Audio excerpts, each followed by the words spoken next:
Numit Marini Kongchita, Ta Asi Kumapang in the Midang Mapal Helpada, Infant Tunkiba, Union Home Minister Amit Shah, Nasinum Numi Matung, Delegate the Buk Infant Tadu Logani Haide, Union Home Minister Infant leading a single with the Bakim from Sing the Satuna, Tonganba, CSO Single Uladuna, who told me Irang Asi, Giwaroshin, Ama Proknaba, Warishana Kibane, Amasumaki, Mike Digi, Lamdam Asta Santi, Hanjilanaba, Miam the Apil Tokibane.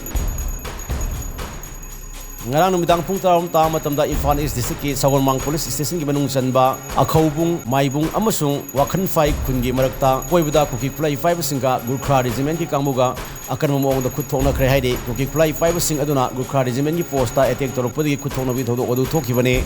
Gurkha Regiment ki maikai dagi bom singba kapsinduna kuki kulai 5 sing adugi mathakta attack tokhi adum oinamak maikai animakta aso panjaw bi pau hogi fawi oinadi official oina phangma ngamdre Su Kudakta, Lokto, Assam Rifle Kudakta Hando Olu, State Forcing the Hen Masakti Piu, Manipugi Apumasatam Kai Bearway, Habi David Toduna, Miam, the Tongan from Sinda, Kongs and Belepri, Nasisu Uripok Maka, Tongan Bulups in the Sinduna, Uripok Kangsuk Roadki, Barinda, Miam, the human sense Semduna, Kongs and Bulu and a Pendam Kolau Sing Lauki, Infan is the sticky Manung Chanbas or Mung Tongkong Sumaka, Edungi Miam, Sapmanava David Toduna, Wakat from Sataki.